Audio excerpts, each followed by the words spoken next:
여러분은 미국의 이익을 우선하십니까? 아니면 한국의 경제를 우선하십니까? 자, 지금 내가 궁금한 건,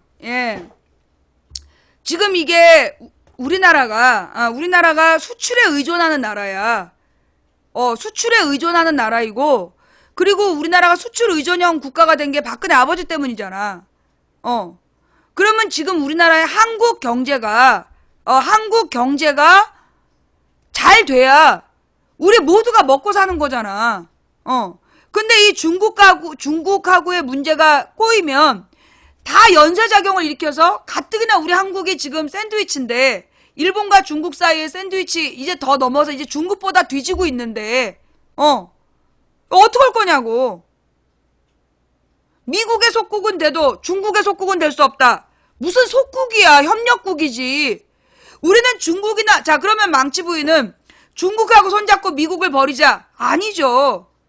우리는 미국이나 중국이나 대등하게 돼야 되는 거야. 내 말이 맞아 틀려? 우리에게 미국이나 중국은 동급이어야 돼. 미국이 더 중요하고 중국은 덜 중요하다. 누가 그러냐고. 당장 우리 먹고 사는데 중국이 더 도움이 되는데. 안 그래? 미국은 미국으로 한 손을 잡고, 한 손은 중국하고 잡고, 양손을 같이 잡고 같이 가는 거지. 왜 둘 중에 하나를 선택하라고 그래? 그럼 너는 왼손하고 오른손 둘 중에 하나를 잘러. 나는 두 손으로 둘을 손잡고 갈 테니까. 웃긴 새끼들 아니냐고. 왜 자르라고 그래? 네 손이나 잘라 임마. 우리는 미국 손도 잡고 중국 손도 잡고 다 같이 행복한 평화의 세계를 만들면서 갈 거야. 왜 하나를 자르라고 지랄이야. 네 손이나 잘라. 네 다리나 자르고. 참 미친 새끼들이야 저것들이. 그지? 자, 그 다음 여러분 지금 미국하고의 의리, 미국이 지금 우리나라를 얼마나 챙겨주는데, 지금 사드가 여러분도 알다시피 사드라는 게 우리나라를 위한 거야, 미국을 위한 거야? 우리나라에 아무 도움 안 되는 백해무익한 거야. 그 사드를 배치하는 이유가 유일하게 미국을 위해서예요. 일본에 배치한 사드가 볼 수 있는 한계가 있으니까 우리나라 성주에다가 배치해서 중국하고 러시아를 넓게 감시하겠다. 그게 사드야.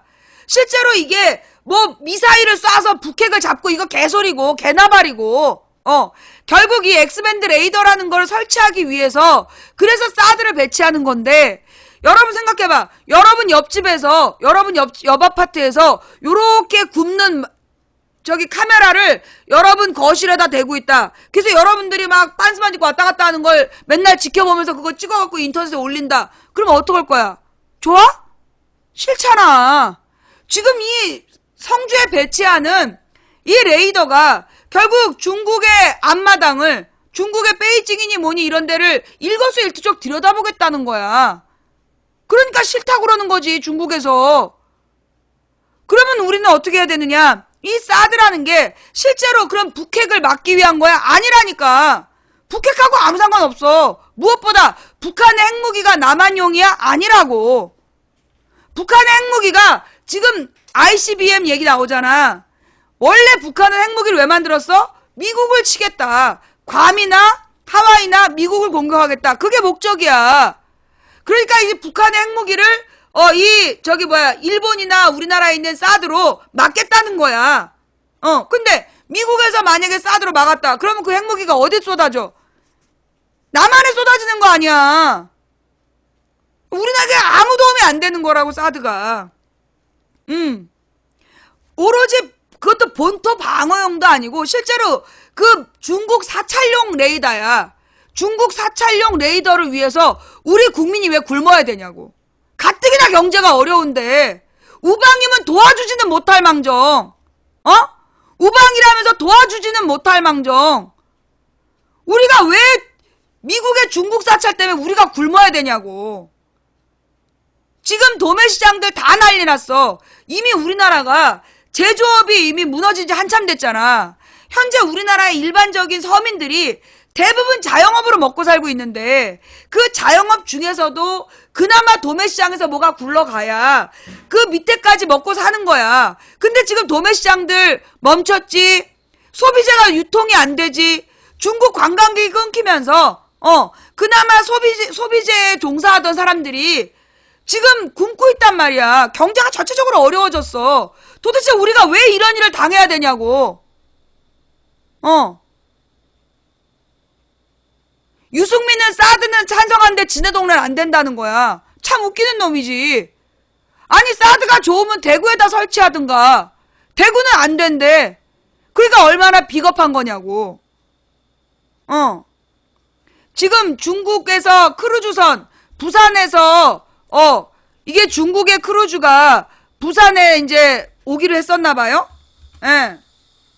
부산 기항이면 부산에서 떠난다는 얘긴데. 중국으로 출발한 중국 출발 크루즈선 부산 기항이 무더기 취소. 부산 경제에도 타격 오기 시작. 지금 부산이 관광으로 확 떴잖아. 올해 부산항에 오기로 했던 외국 크루즈선들이 갑자기 무더기로 기항을 취소하는 사태가 벌어지고 있다. 아, 기항이라는 게 들어오는 걸 말하나 보다. 5일 부산 항만공사에 따르면 지난해 12월 30일 기준으로 올해 31척의 외국 크루즈선이 261회에 걸쳐서 부산항에 기항하겠다고 신청했지만 새해 벽두부터 취소 통보가 잇따르고 있다. 지난 4일 기준으로 3척이 26회 기항을 취소했다. MSC사의 리리카호가 애초 43회 기항하기로 했다가 21회로 절반 넘게 줄였고 프란세스 크루즈사의 마제스티코는 13회에서 11회, NCL사는 8회에서 5회로 축소했다. 이에 따라 크루즈선을 타고 올 관광객 수도 지난해 말에 예상했던 65만 8,580명에서 59만 5,900명으로 줄었다. 이건 지금 맛배기예요. 전면 중단하면 다 날아가는 거죠. 마제스티코와 노르웨이지안 조이오는 올해 부산에 새로 기항하는 초대형 선이다.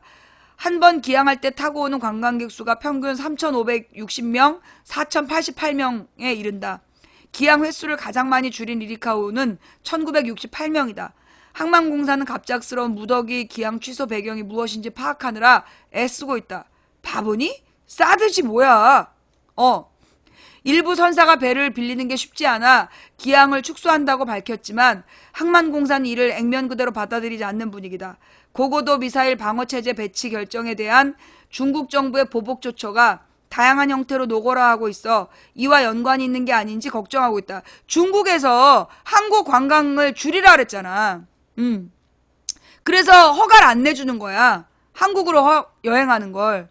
부산에 기항하는 외국 크루즈선 대부분이 중국 상하이나 텐진에서 출발하고 승객 대다수가 중국인이기 때문이다. 중국 정부가 크루즈선을 이용한 자국민의 한국 관광을 규제하면서 승객 모집이 어려워진 신규 취항 선사를 중심으로 부산항 기항 취소 사태가 벌어질 개연성이 있다는 것이다. 중국 관광객이 가장 선호하는 제주의 22만 톤급 크루즈선까지 수용하는 강정항이 올해 7월에 문을 여는 것도 영향을 미친 것으로 항만공사는 분석했다. 실제 부산항 기항을 줄인 외국 크루즈선들이 제주항 기항 횟수는 계획대로 유지한 것으로 나타났다. 이 때문에 항만공사는 중국에서 출발하는 크루즈선의 기항 취소가 더 늘어날 가능성을 우려한다. 그러니까 이제 뭐 제주도의 강정항으로 또 크루즈선을 받기로 했나 보지. 근데 그 제주도 크루즈선은 줄지 않고 부산만 줄고 있다. 취소 사태가 더 이어지면 올해 부산을 찾는 크루즈 관광객이 지난해 57만 명보다 줄어들 수도 있다고 걱정했다. 부산을 찾는 외국인 관광객은 2011년 5만 명에 불과했으나 지난해는 10배 이상으로 늘어 지역 관광산업에 활기를 불어넣었지만 올해는 무더기 기항 취소라는 악재를 만나 심각한 고비를 맞았다. 이게 부산이 갑자기 관광으로 떴더라고. 부산이 몇 년 전하고 확 달라져 있는 거야. 이유가 뭐냐 했더니 중국 관광객 때문에 그랬더만.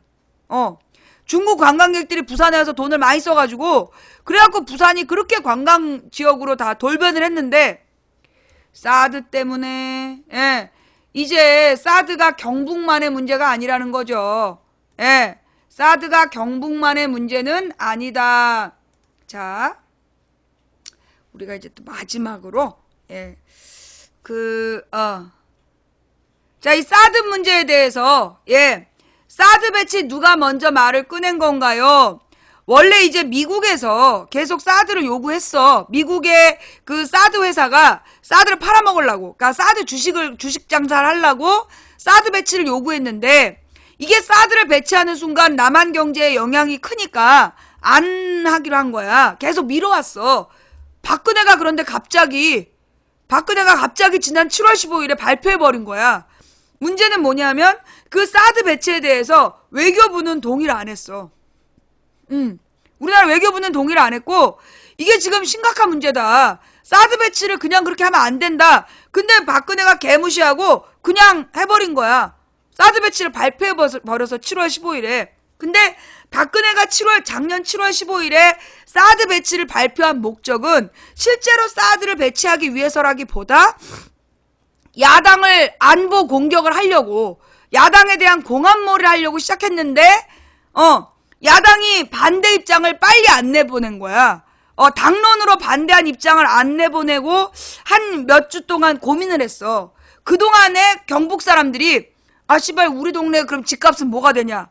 그러면서 이게 성주에 골프장이 들었으면 소위 김해 신도시가 김해에 있는 신도시가 김천에 있는 신도시가 거기 투자한 사람들이 날리는 거야, 재산을.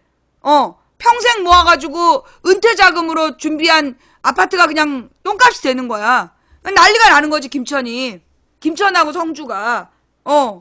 그리고 지금 그러니까 김천 혁신도시가 난리가 나는 거야. 그래갖고 이 사람들이 자기 재산권을 지키기 위해서 싸우기 시작을 한 거예요. 그래서 지금 일이 여기까지 온 거지. 김천이 교통 요충지까지는 아니에요. 김천이 교통 요충지는 아니었고, 하여튼 그래서 지금 이 김천하고 성주에서 사드 배치 반대 투쟁을 하고 있는데, 지금 이제 새누리당은 어떤 방법을 썼느냐? 이 사드 배치 반대 운동하는 사람들을 분열시킨 거야. 내가 여기서 이제 최순실 때문에 못 내려가고 있는 동안에 지금 이제 성주는 성주대로, 김천은 김천대로 그 사드 반대 투쟁하는 사람들을 다 이간질시키고 분열을 시킨 거야.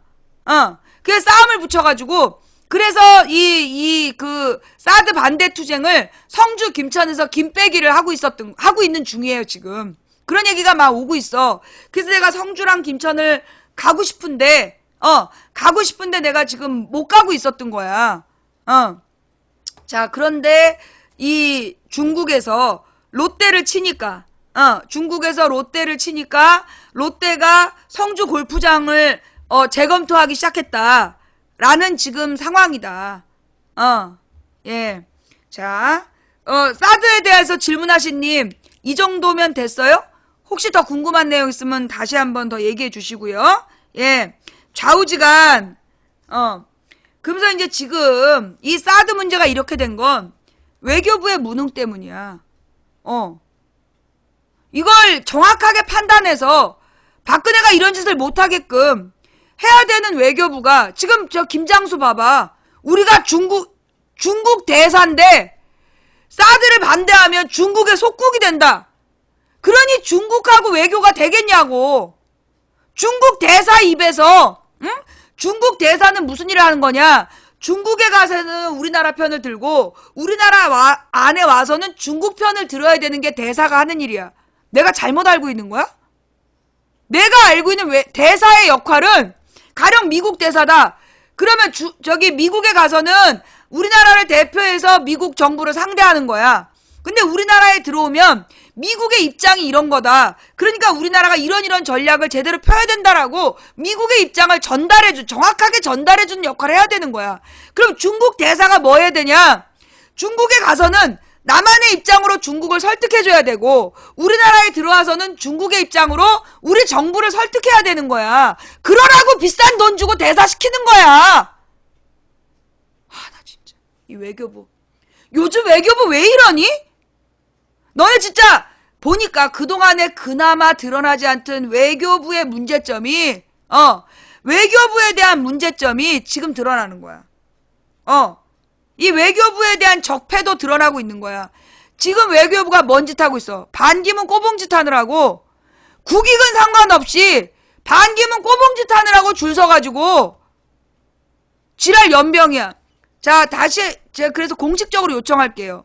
지금 몇 군데에서 한국 외교관들이 각 나라에서 하는 짓거리들이 제보로 들어온 게 있는데 가관이야. 어? 외국에 나가 있는 우리나라 외교부 직원들, 외교부 직원 부인들 지금 웃기는 짓거리 하고 있는 거 제보가 지금 들어오고 있어요. 지금 해외에 계신 님들, 해외에 계신 시청자 여러분, 우리나라 외교부들이 그 해외에서 저지르고 있는 잘못들 저한테 제보 좀 해주세요. 예. 제가 이번에 이 올해의 나의 목표는 외교부야. 외교부 바로 세우기. 내가 이 국정원을 바로 세우기를 목표로 한 3, 4년 싸웠는데 앞으로는 내가 이 외교부를 좀 바로 세워야 되겠어. 그러니까 우리 해외에 계신 시청자 여러분, 저한테 우리나라 외교부 직원들이 해외에서 저지른 잘못들 제보를 받습니다. 예. 자, 마지막으로 오늘 Y뉴스에서 뭐 들여다볼까요? 지금 정호성 녹취록이 공개되면서 일파만파 파장이 확산되고 있죠. 정호성 녹취록이라 하면 그 휴대폰 안에 들어있었던 대화를 통화를 녹음한 녹취록. 최순실 씨가 국정에 어느 정도 깊숙이 개입했는지를 여실히 보여주고 있는 자료입니다. 그렇습니다. 그런데 국회의 탄핵소추위원, 이게 국회 법사위원들로 구성되어 있습니다. 정작 이 녹취록을 열람하지 못한 것으로 확인이 됐습니다. 그래서 국회 탄핵소추위원들은 왜 정호성 녹취록 열람도 못했나 이렇게 주제를 정해봤습니다. 아니 국회의원 중에서도 탄핵소추위원들이 보자는데 안 보여줘요? 업이 안 돼? 자료는 지금 헌법재판소에서 국회로 넘어왔습니다. 이게 지난달 30일, 12월 30일 오후에 넘어왔다고 합니다. 근데 사실 아직 그 국회 소추위원들, 법사위원들 못 보고 있다 그래요. 아니 탄핵소추위원이라면 이 탄핵 재판에서 일종의 검사 역할을 하는 의원들이거든요. 그렇습니다. 검사 역할을 해야 되는데 검사가 녹취록 보자는데 녹취록 공개가 아직 일주일이 되도록 안 되고 있다. 심지어 언론에서 이거 빼내가지고 보도도 하던데. 이제 그게 그래서 이제 이게 오늘 주제를 잡은 건데요. 어쨌건 이게 탄핵 재판에 있어서는 헌법재판소가 재판장이고 국회 소추위원들이 검사고 대통령 측 피청구인 측 대리인이 변호사가 역할을 하게 되죠. 그렇죠. 그러면 당연히 검사들이 기록을 봐야 되는데 물론입니다. 직접 소추위원들은 못 보고 소추위원들이 대리인으로 선임한 법률 대리인들은 기록을 보고 있습니다. 조금 좀 이상한 구조죠. 저는 이해가 안 가네요. 어쨌건 헌법재판소는 검찰에서 넘겨받은 3만 2천여 쪽 분량의 수사 기록을 복사해서 국회 소추위원 대리인단과 박 대통령 대리인단에 보냈고요. 이게 이제 저도 어제 더불어민주당 박주민 의원의 소추위원인데 아직 못 봤냐 그러니까 어제 오후에 아직 수사 기록을 열람하지 못했다고 얘기를 했고 소추위원을 대표하는 권성동 법사위원장은 어제 오후에 지금까지 수사 기록을 본 사람은 없었다. 내일부터 볼 사람은 보라고 했다. 이렇게 얘기를 했어요. 아니 일주일 지났는데도 연락 못했다는 게 말이 됩니까? 말이 잘 안 되죠. 안 되죠. 근데 이제 권성동 위원장 쪽 얘기를 들어보면은 일정상 또 그럴 수도 있겠다는 생각이 드는데 12월 30일 오후에 넘어왔다 그래요. 근데 일부 소추위원들이 기록을 열람하려고 했지만은 법사위원장의 구체적인 지침이 없어서 공개하지 못했다, 못 받고. 지침이 없어서 그날은? 어떻게 공개하고 어떻게 뭐 관리하라는 지침이 없어서 못 받다 그러고. 그리고 12월 31일과 1월 1일은 토요일과 일요일 휴무였잖아요. 휴무여서 못 받고. 1월 2일은 권성동 법사위원장의 보좌진들이 전원 휴가였다고 합니다. 그리고 3일은 1차 공개 변론 때문에 소추위원들이 헌재에 주로 있었고. 어제 오후에 이제 소추위원 회의에서 오늘부터 열람하는 걸로 했다는 겁니다. 근데 오늘도 헌재 2차 변론 기일 때문에 헌재에 있어야 되니까 못 볼 가능성이 높죠. 아니 지금 탄핵소추위원들은 국민들 대변하는 사람들입니다. 전원 휴가여서 보좌진이 전원 휴가여서 못 보고 뭐 1일이어서 못 보고 2일이어서 못 보고 이거 뭡니까? 권성동 위원장은 뭐라고 해요? 이제 이게 사실 권성동 위원장은 뭐 자신은 못 보게 한 적은 없고 와서 보라고 했다. 그런데 자료가 책처럼 된 게 아니고 낱장으로 정리가 안 됐고 목록 정리도 안 돼 있는 데다가 방대해서 보지 못한다. 안 보는 게 편할 것이라고 말했다. 권성동 보좌진 다 잘라! 게 편할 거라는. 그리고 기자들에게 시달리지 않으려면은 내가 못 보게 했다고 핑계를 대라 이렇게 얘기를 했다면서 지금까지 본 사람 없다는 얘기를 했는데 한 소추위원이 그렇게 얘기를 하더라고요. 뭐라고요? 억지로 기록을 보자고 우겼으면 못 볼 건 아니었지만 예. 권성동 위원장이 국회의원들의 기록을 보면 유출될 우려가 높다는 이유로 공개하지 않으려 했다. 열람은 하되 메모조차 못하게 하는 건 지나친 처사다.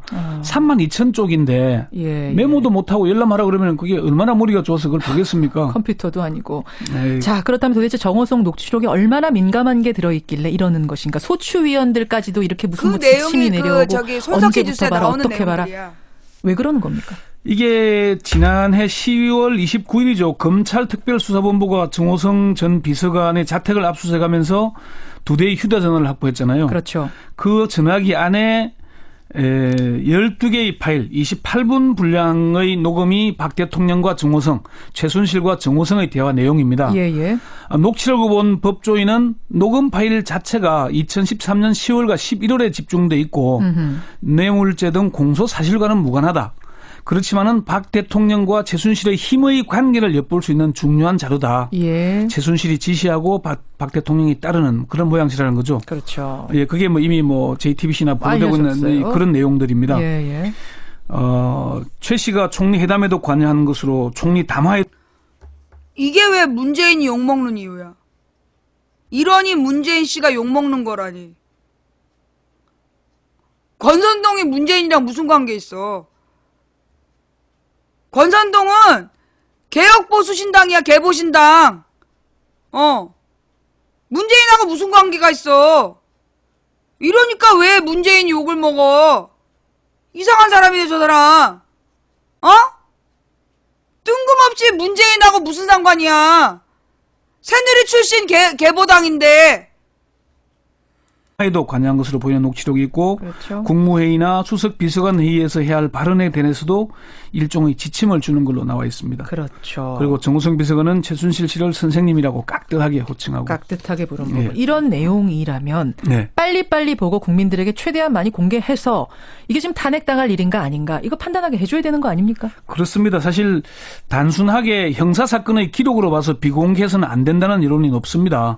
녹취록만 공개할 건이 아니고 공개할 게 아니고 녹음 파일, 육성을 그대로 공개해야 되는 이론이 높거든요. 그렇죠. 이미 검찰 특별수사본부와 특별검사의 수사팀 그리고 국회 소추위원 측 법률 대리인단과 피청구인 법률 대리인 등 수십 명이 이미 정호성 녹취록을 봤습니다. 피청구인의 법률 대리인이라면 그러니까 박근혜 대통령 변호사들은 봤다는 거잖아요. 거기 그 국회 측 법률 대리인들도 봤고요. 국회 측 변호사와 대통령 측 변호사 수십 명은 이미 봤는데 국민들은 모르고 탄핵소추 위원 국회의원들은 모르고 청취자 최호중님 지금 장난칩니까? 왜 이럽니까 하셨고 정소연님도 안 보는 게 편하다고 무슨 이런 말을 합니까? 변영심님도 아직 뭐가 중요한지 아직도 모릅니까? 어이가 없다 이런 문자들 쏟아집니다. 그러니까 정호성 녹취록과 안종범 업무수첩 같은 핵심 물증은 국민의 알 권리 보장 차원에서 공개해야 한다는 이론이 높습니다.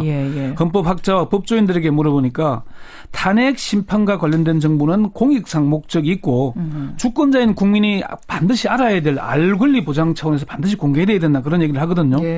형사소송법 47조에는 소송에 관한 서류는 공판의 개정 전에는 공익상 필요, 기타 상당한 이유가 없으면 공개하지 못한다고 했는데 공익상 필요하고 상당한 이유가 있으면 그럼 할 수 있다는 거잖아요. 그렇습니다. 그래서 헌법학자들이 공개해야 된다는 얘기를 하는 거죠. 권 기자는 혹시 조금이라도 보셨어요? 그 녹취록? 직접 보지는 못했고 봤다는 사람의 얘기를 전해 들었습니다. 그래서 가급적 녹음 파일을 구해보려고 백방으로 노력하고 있는데 상당히 접근도 안 되고 있습니다. 참.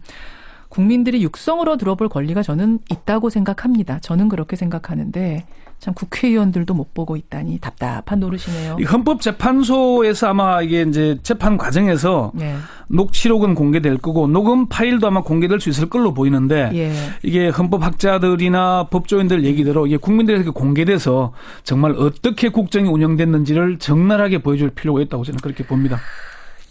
여러분은 어떻게 생각하십니까? 그리고 지금 그 선거 연령 하향에 대한 문자들도 굉장히 많이 들어와서 저희가 취합을 오늘 다 해보겠습니다.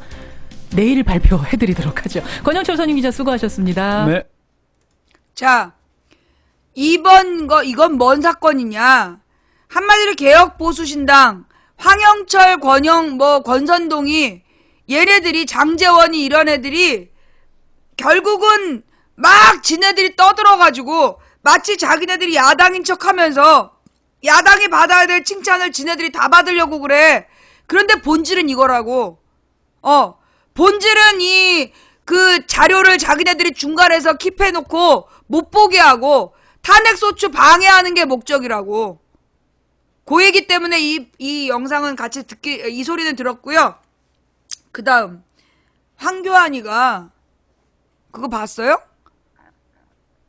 황교안이가 국민의례 대통령 훈령을 지가 바꿨어.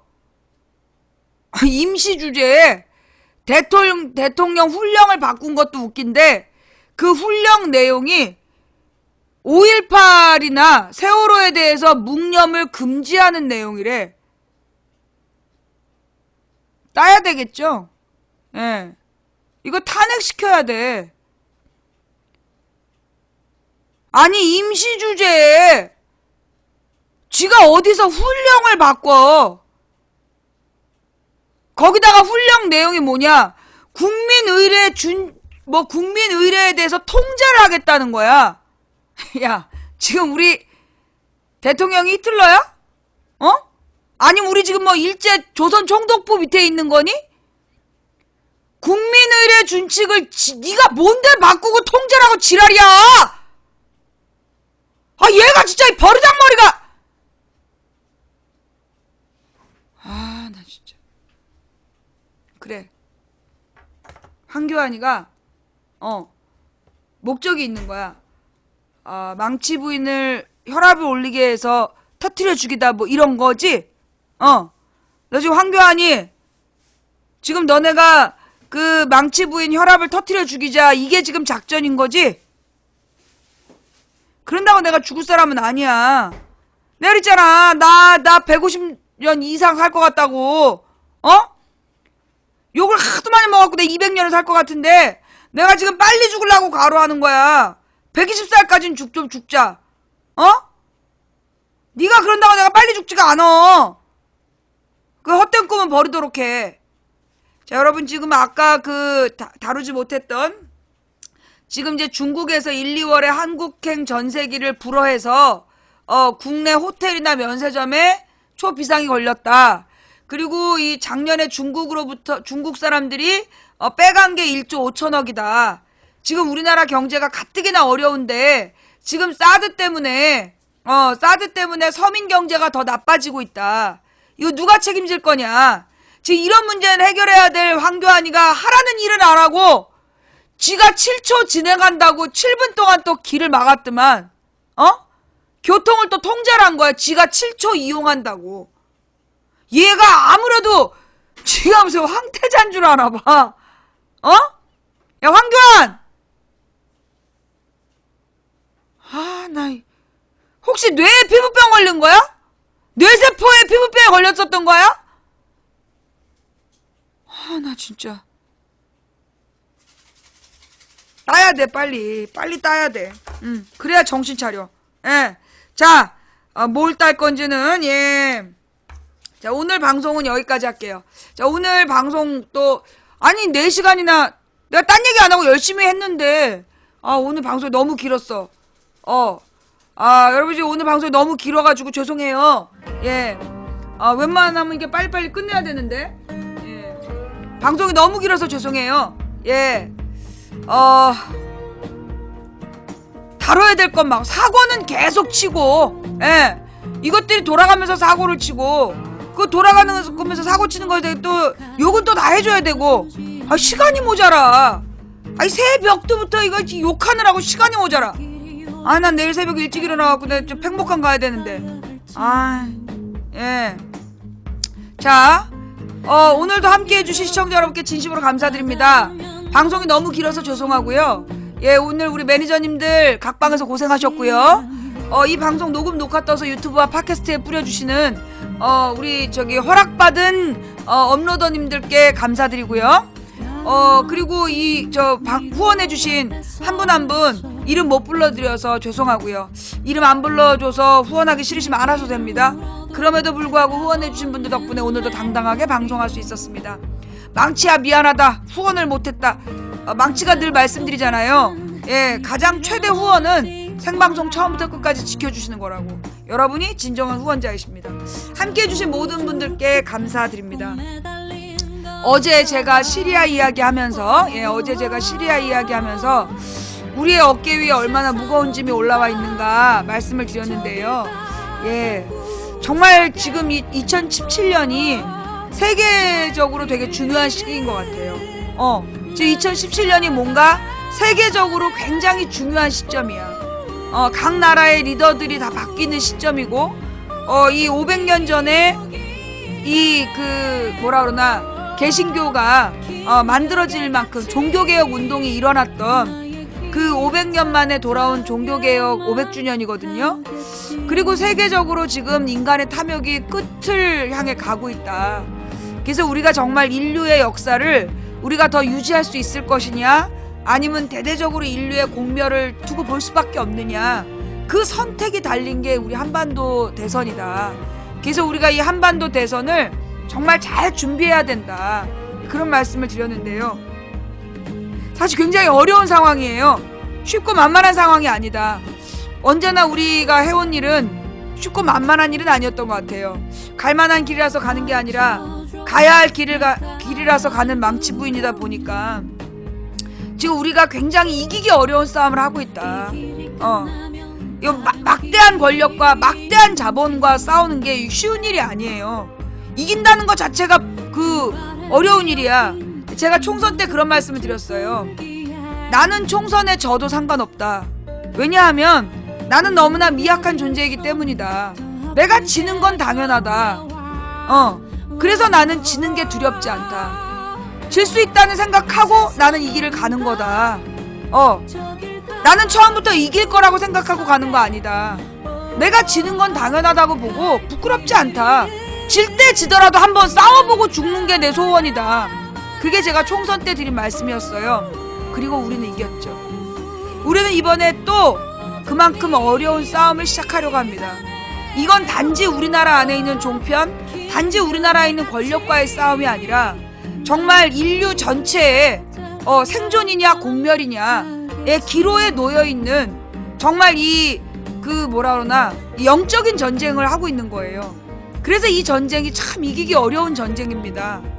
그러나 우리는 하나를 알잖아요. 이기기 어려운 싸움에서 지지 않는 단 하나의 방법은 싸움을 포기하지 않는 거다. 한 사람이 꾸는 꿈은 꿈일 뿐이지만 100인이 꾸고 만인이 꾸면 현실이 된다. 진다고 믿든 이긴다고 믿든 당신의 믿음대로 될 거다.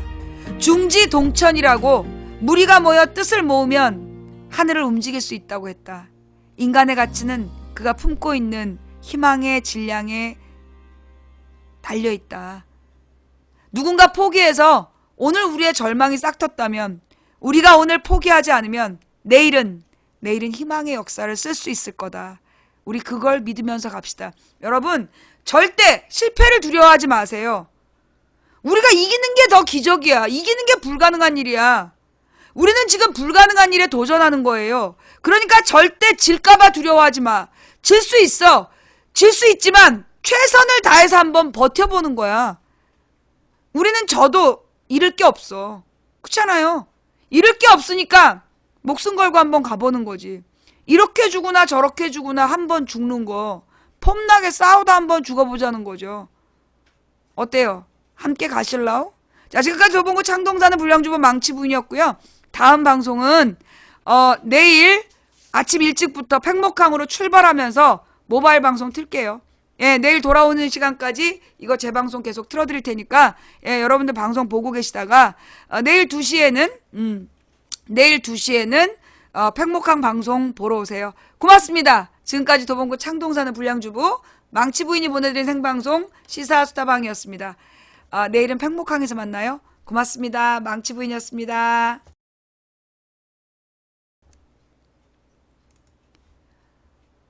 너무 길면 재미없는데, 그죠? 죄송해요. 야! 정유라 패딩은! 그거 중요한 문제 아니야. 정유라 패딩이 뭐라고 그거 신경을 쓰냐? 그 얘기야.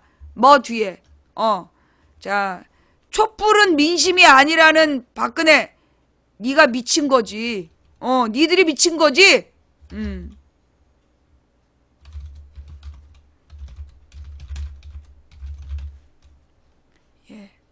자, 이제부터 재방송 틀어드릴게요. 자, 방송 제목이 녹방으로 나오나요?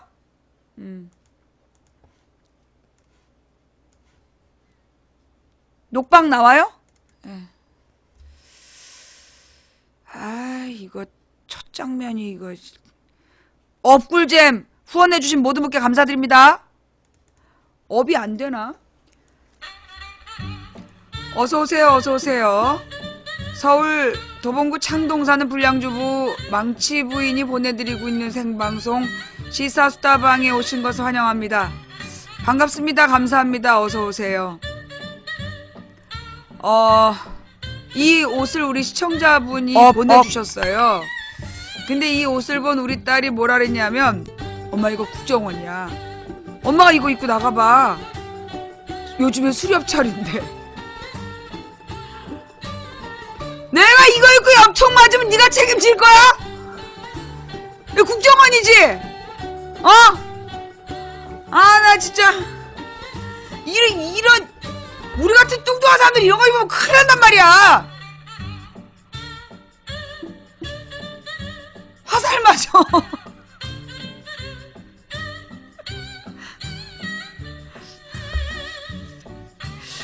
우리 딸이 국정원이 보낸 거 같다고.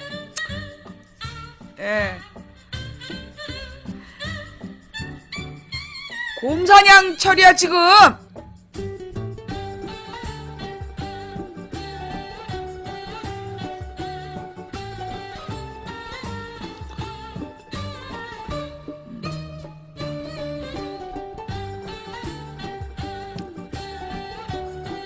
이거 우리 딸 거야? 우리 딸 주라고 보낸 거야? 미안해. 내 건 줄 알고 내가 입었지. 알아서 딸 줄게. 예. 코카콜라.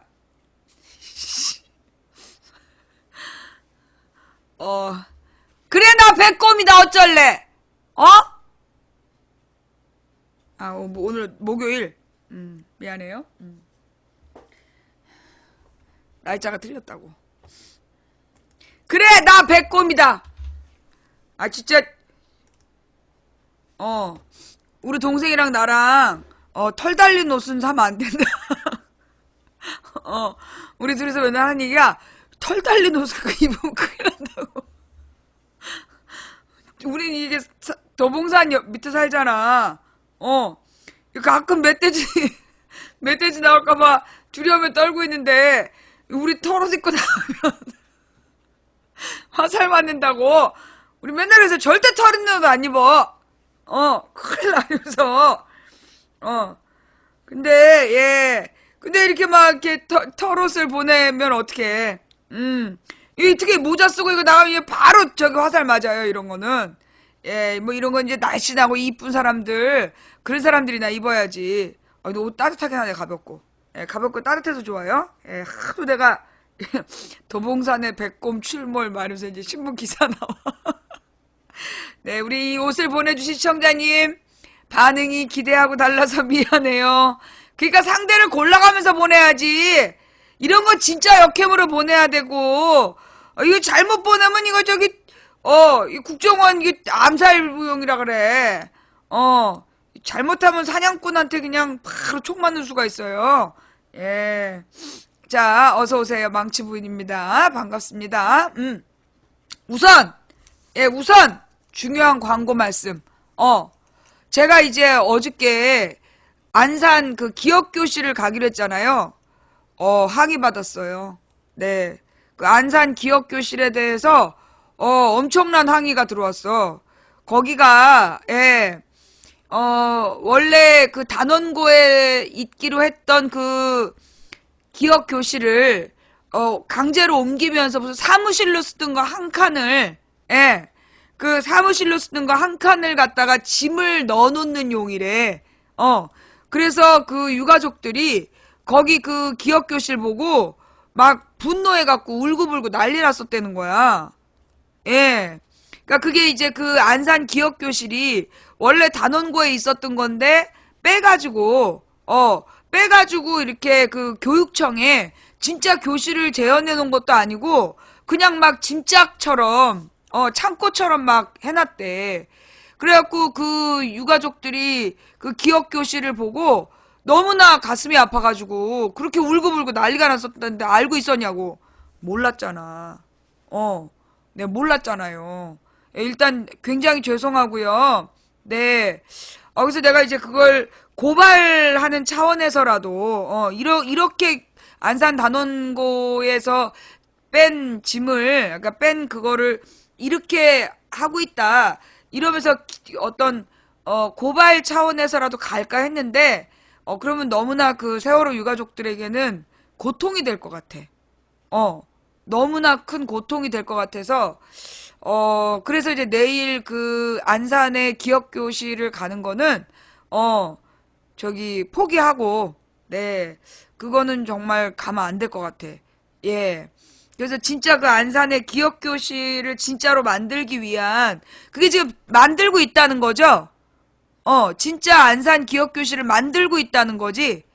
그 만들어질 때까지 임시로 있는 거죠? 예. 네. 그래서 그 임시로 있는 동안에는 가지 않고 그 안산 기억교실을 정식으로 오픈하면 우리 망치부인 방송에서 가겠다. 예, 그때 가서 망치부인 방송을 하는 걸로 하고요. 대신 이제 내일은 그래서 내일은 아무래도 이제 원래 월요일이 돌아오는 1월 9일이 세월호 1000일이 되는 날이에요. 예. 돌아오는 월요일 1월 9일이 세월호 발생 1000일이 되는 날이라 그날을 기억해서 원래 1월 9일에 팽목항을 가려고 그랬는데 그때가 이제 또 그 청문회가 있는 날이라 청문회 박근혜 탄핵을 이끌어낸 청문회잖아요. 그래서 그 청문회가 있는 동안에는 제가 방송을 원래 안 하는 날이라 그래서 1월 9일 날은 제가 못하고, 그래서 이제 내일 팽목항으로, 가기로 했어요. 그러니까 내일이 9차 청문회래요. 최순실 청문회, 최순실 사태 국정조사 1월 9일이, 월요일 날이 그 최순실 국정농단 사태에 대한 국정조사 9번째 청문회가 있는 날이라서 그래서 1월 9일 날이 세월호 1000일인데 그때 못 가고 금요일 날 제가 가는 걸로 예 금요일 날 그러니까 내일이죠. 내일 아침 일찍 출발해서 팽목항을 둘러보고 거기서 잠깐 방송하고 그리고 다시 올라오는 걸로 예 그렇게 할 생각이에요. 예, 그래서 팽목항은 제가 내일 가기로 했다. 내일 아침 8시에 출발해서 갔다 오는 걸로. 예. 그 대신 우리가 이제 1월 9일을 그냥 그렇게 넘어갈 수 없잖아. 그래서 제가 1월 10일 날 1000하루가 되는 날 세월호 참사 1001일째 되는 날 우리 단원고 약전 4.16 단원고 약전 책을 펴낸 그 출판사 사장님하고 우리 선배가 좀 알아. 그래서 그 선배님한테 부탁을 해가지고 1000하루가 되는 날 그 단원고 약전의 또 다른 작가님하고 이번에는 그 작가님이 글을 쓴 그 세월호 유가족분하고 모시려고요. 예. 그러니까 이제 우리가 세월호의 진상이 규명될 때까지 저 사람들을 기억해야 된다. 그게 이제 우리가 목적으로 한 거잖아요. 그래서 이게 단원고에서 희생된 아이들을 하나하나 이제 1반부터 10반까지 희생자 아이들에 대한 생애 기록. 그래서 전혀 슬프지 않은 그 아이들이 얼마나 해맑고 얼마나 재미있었고 얼마나 맑고 깨끗했던 아이들인가. 그 아이들의 생전의 모습을 복원한 책이에요. 그래서 단원고 약전, 검색해봐. 4.16 단원고 약전이라는 책이 있는데, 앞으로 이제 제 계획은 가능하면, 예, 그 출판사 사장님과 유가족 분들이 허락하신다면, 제가 이제 원래 2014년부터 매달 16일을 우리가 세월호를 기억하는 날로 했으면 좋겠다 그랬었잖아요. 근데 이제 올해 보니까, 그러니까 1월 9일이 1000일이라 1월 10일에 이 작가님하고 가족분 모셔서 너무 길지 않게 한 30분에서 한 40분 정도 아이에 대한 이야기를 할 수 있고 또 세월호 최신 소식 그런 것들을 좀 들을 수 있도록 1월 10일 날 1월 달 모임을 하고 그리고 매달 16일 근처에 그러니까 이제 16일 날 방송하는 날은 16일 날 하고 만약에 16일이 주일 날이거나 뭐 월요일이거나 이러면 그 전 금요일 정도로 해서 매달 하루 이 세월호 약전의 내 아이들을 이야기를 하는 시간을 가지면 어떨까. 네. 그게 이제 제 소망이에요. 그러니까 우리가 어떤 계기를 갖든 그 세월호에 대한 이야기를 계속 하는 게 이 세월호의 진상을 규명할 때까지 우리가 잊지 않았다는 어떤 뜻이잖아요. 그래서 매달 16일 전후로 16일 날 방송하는 날이면 16일 날 그리고 만약에 16일 날이 일요일이나 월요일에 겹쳐 있으면 그 전 금요일 정도를 해가지고 이게 이제 내 혼자서 되는 게 아니라 그 이제 출판사에서 그 작가님하고 또 그 해당 그 작가님이 글 쓰신 유가족하고 같이 이제 나오고 싶으시다면 네, 그분들을 초청을 해서 그 아이의 가장 좋았던 모습을 다시 복원해내고 그래서 우리가 이 세월호로 사실은 이게 유가족분들께는 정말 죄송한 얘기지만 온 국민이 사실은 상처받았거든요. 이 온 국민이 받은 정신적인 충격이 사실 이게 진상규명이 빨리 돼야 우리가 이 고통에서 벗어나는데 이 진상규명이 되지 않음으로 인해서 우리의 고통이 계속되는 거야. 우리가 그 고통 속에 갇혀있단 말이야. 그래서 유가족분들께는 정말 죄송하지만 그 유가족분들을 모시고 우리 국민들이 이 세월호의 고통에서 벗어날 수 있도록 세월호의 진상규명을 위한 어떤 작은 몸부림으로 우리가 이 세월호 약전의 주인공들의 이야기를 한 달에 한 번씩이라도 해보면 어떨까. 그래서 이 아이들의 이야기가 끝나기 전에 반드시 진상이 규명돼야 된다. 이런 마음으로 한번 시작을 해보려고 그러는데 여러분들이 어떠실지 모르겠어요. 하여튼 이게 이런 대형 참사가 일어났는데 그 유가족들이 끝까지 싸워서 특별조사위원회를 만든 것도 처음이고 그래서 이 진상조사를 요구하면서 그 대통령이 탄핵소추 될 때까지 싸운 것도 첫 번째 사례잖아요. 근데 사실 그걸로 끝이 아니라 우리가 진짜 이 세월호의 진상을 규명해서 왜 사고가 났고 이 사고가 나도록 방치한 놈들은 누구고 그들이 어떤 벌을 받았는가 우리는 이 역사책에 기록해내야 된다. 팩트로 기록해야 될 의무가 있기 때문에 우리 세월호 잠수사님 그때 그 트라우마를 견디지 못해서 남은 일을 부탁하면서 가셨다. 그래서 우리가 그 남은 일을 해야 된다. 그게 우리 또 손석희 앵커도 했던 이야기잖아요. 그래서 우리가 이 세월호를 기억하는 날, 세월호를 기억하기 위한 작은 몸부림을 이어갔으면 좋겠다. 그래서 여러분들이 좀 우리 그날은 더 많은 분들이 관심 가지고 이 세월호를 기억하는 날, 세월호 진상규명 이야기를 우리가 진짜 잊지 않고 꼭 하는 날이 되었으면 좋겠다. 사실은 이제 제가 세월호 다음 날부터 아마 세월호 2일째라고 아마 글을 썼을 거예요. 그래서 날마다 방송하는 날마다 이 세월호 며칠이라는 그 제목을 달고 방송을 해왔는데 이게 제 나름대로는 이게 저항이에요. 제 나름대로는 잊지 않겠다는 하루하루 날짜를 기록하면서 내가 세월호를 잊지 않고 있다. 너희들 세월호를 내가 잊기를 바라지 마라. 나는 세월호의 진상 규명될 때까지 이 남은 칸, 저 망치 부인의 시사수다 뒤에 남은 칸 있잖아. 나는 저게 만인 일이 되든 2만 일이 되든 나는 계속 적어갈 수 있어. 내 평생 나 죽기 전에 내 소원이 그거야. 내 죽기 전에 이 세월호의 그 책임자들이 처벌받는 걸 보고 싶다. 나치 부역자들이 70년 뒤에도 잡혀서 처벌받듯이 내가 죽기 전에 정말 세월호 책임자들은 그 처벌받는 걸 보고 죽고 싶은 사람이야. 정말 나는 이게 세월호가 우리의 인생을, 우리 대한민국의 역사를 비포 애프터로 바꿨다고 보는 사람이에요. 예. 이 세월호 진상규명은, 이게 정말 나의 살기 위한 노력이야. 이걸 진상규명 못하면 너무너무 자존심이 상하고 억울해서 견딜 수가 없을 것 같아. 예. 하여튼 끝까지 잊지 않고 갑시다.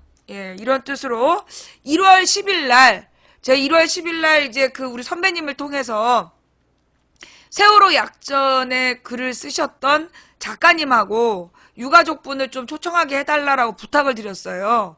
예. 그때만 이제 그 우리 선배가 이 출판사에서 광고비라도 내야 되는 거 아니냐 이렇게 걱정을 한다는 거야. 자존심이 좀 상했어. 우리 방송에서 이제까지 그 소개된 책들은 단 한 번도 광고비를 받거나, 예, 어떤 그 출판사로부터 뭘 받은 적이 없어요. 예.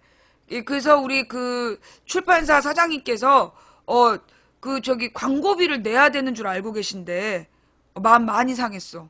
우리 망치부인방을 그렇게, 우리 선배한테 좀 굉장히 마음이 상했어. 그런 거 아니라고. 우리는 그런 거 안 한다고. 망치부인은 광고를 안 받잖아요. 예. 우리는 광고를 안 받아요. 어떤 이유로든 아무리 뭐 좋은 내용이 있어도 광고를 안 받고, 예, 그렇게 살아왔잖아요. 예. 왜냐하면 이게 광고를, 무슨 돈 받고 광고를 붙여주면 나중에 이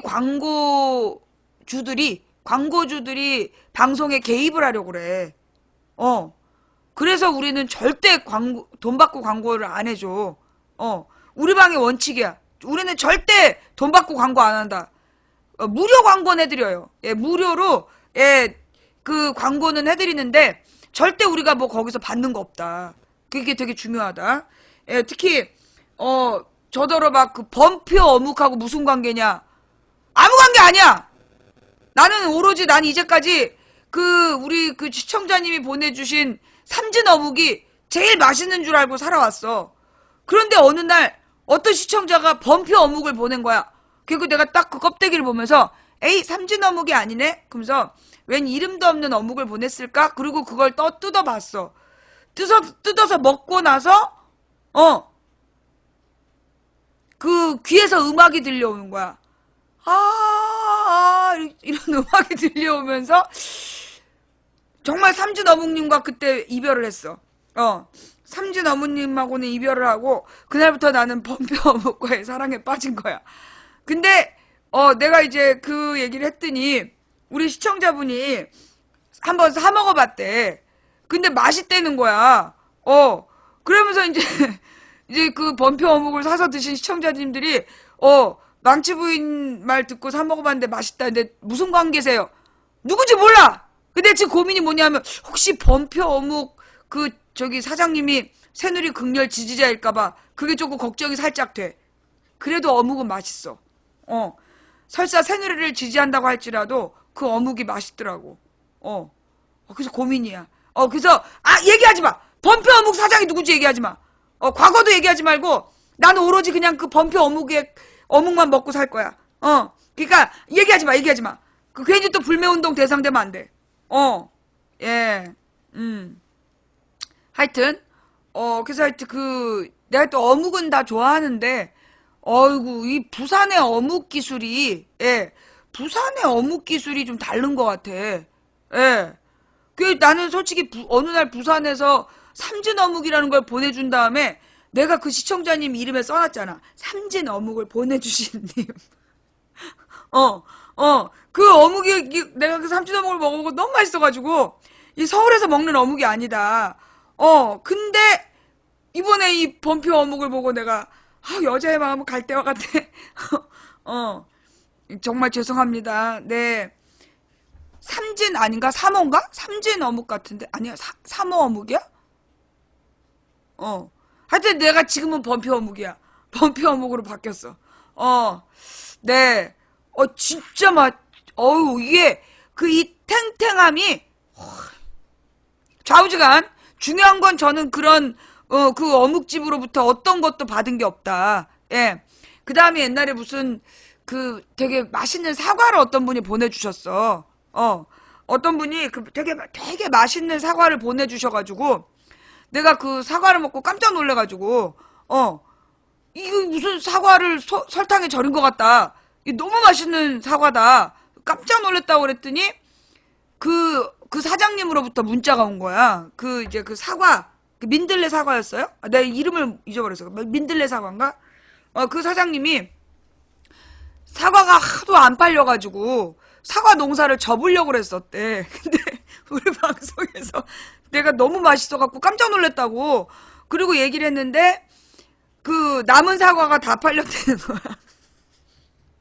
그래서 정식으로 광고를 넣으면 안 되겠냐. 우리 방송에 안 된다 그랬어. 죄송하지만 우리는 광고를 받지 않는다고. 예. 그래서 그게 무슨 100몇십 상자가 그 완판돼가지고 그분이 그 다음 해부터 사과를 안 하려고 그랬대. 예. 그 장사가 너무 안 돼가지고 사과 농사를 포기하려고 그랬었다는 거야. 근데 이제 우리 방송에서 나가지고 확 팔린 다음에 이분이 이제 너무 놀래가지고 알아내셔서 문자를 보내셨었어요. 예. 근데 뭐 광고를 넣고 싶다. 안 된다. 우리는 광고를 못 받는다. 예. 그러니까 이제 그런 것 같아. 내가 무슨 부탁을 받거나, 이게 무슨 돈 받고 하는 광고면 내 스스로 그렇게 못할 것 같아요. 예, 뭐, 누가 이렇게 책을 보내줘도 내가 다 광고를 안 하잖아. 보내주는 책들은 많은데 내가 광고를 다 안 해. 이거는 정말 볼만하다 싶을 때 그런 거를 이렇게 광고해드리죠. 예. 그러니까 이게, 뭐라 그러나, 내가 이걸 무슨 광고비를 받거나 무슨 제조사로부터 후원을 받으면서 하면 내가 스스로 되게 부끄러워서 못할 것 같은데 그런 게 전혀 없이 한 사람의 소비자로서 좋고 기쁠 때 이건 진짜 너무 맛있어서 우리 시청자들도 한번 먹어봤으면 좋겠다. 이건 참 좋은 책이라. 제가 왜 전라도닷컴 얘기했잖아요. 그 전라도닷컴이라는 책에 보면 전라도의 장날이 쫙 나와.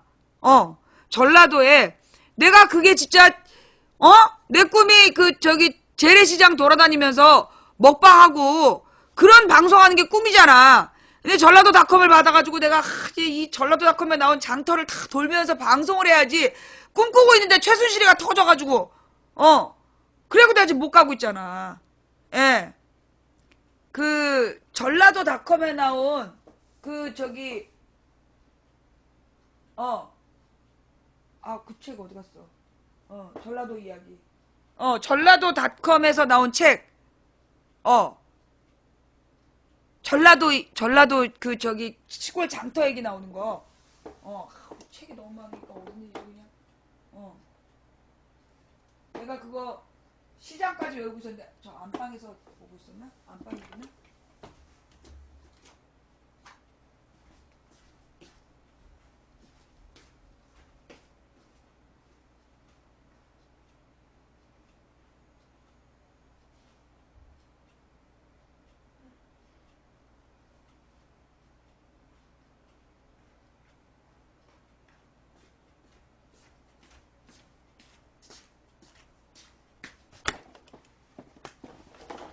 이거 전라도 그 촌스러움의 미학.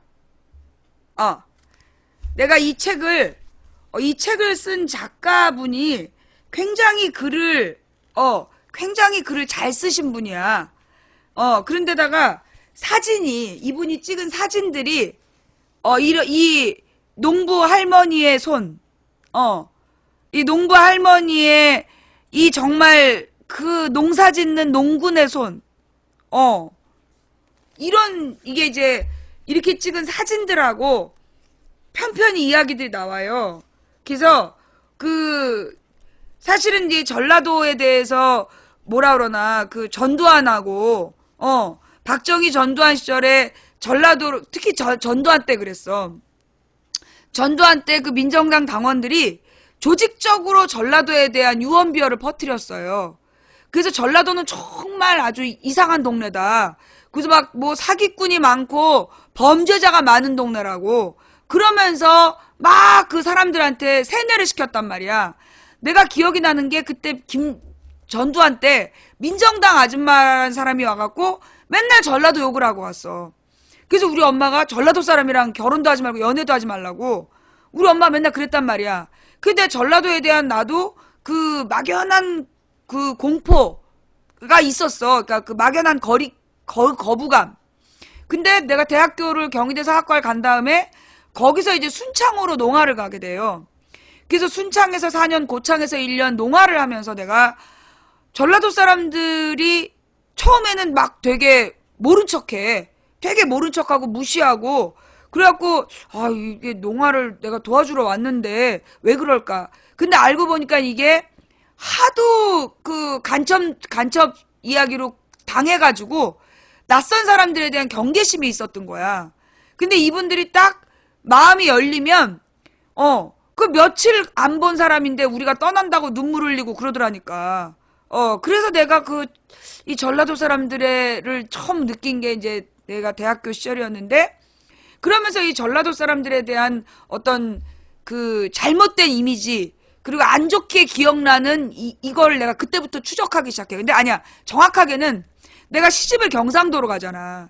시집을 경남 사천으로 갔는데 내가 전라도에서 5년 동안 농아를 했을 때 면 소재지가 지나가면 포장이 안 돼 있는 거야. 그 당시에 전북이 너무 가난해갖고.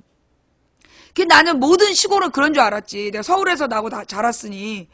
근데 경남 사천에 우린 리야, 리. 우리 신랑네 동네가 리단인데 세상에 우리 동네 마을길까지 다 포장이 돼 있는 거야. 그걸 보고 내가 물어봤어. 야, 이 포장이 언제부터 됐냐? 했더니 88년도 정도는 다 됐다는 거야. 그러면 뭐야? 이 경상도는 마을 안까지 전부 포장이 돼 있는데 전라도는 90년대 초반까지도 포장이 안 돼 있었던 거야. 면 단위가. 그래서 내가 뭔가 잘못됐어. 그러면서 내가 이 지역 차별에 대해서 그때부터 관심을 갖게 됐고, 호남에서 내가 농활만 했으면 몰랐을 텐데 경상도로 시집을 갔기 때문에 내가 그 지역 차이를 본 거야. 뭔가 이상해. 그래서 내가 남들보다 여기에 관심이 많은 데다가 96년도에 우리 동네에 김근태라는 사람이 국회의원이 됐는데 그 사람이 민주당 국회의원이었던 거야. 그래서 내가 그 민주당 당원들이 또 호남 사람이 많아서 그때부터 96년도부터 한 20년을 그분들이랑 어울려서 살아보고 그러면서 왜 도대체 전라도에 대한 그런 안 좋은 이미지가 있을까? 그걸 내가 꾸준히 연구한 사람이야. 20년을. 그래서 찾아냈지. 기사 제목의 문제구나. 예를 들어 형제복지원 전부 형제복지원이라고 얘기해. 그러면 우리가 형제복지원이 어딘지를 몰라. 어느 동네인지를 모르는 거야. 근데 그게 부산에 있는 형제복지원이야. 근데 예를 들어 광주 인화학교. 그 인화학교면 인화학교라고 한 지역, 그러니까 그 학교를 얘기하는 게 아니라 광주 인화학교라고 쓰는 거야.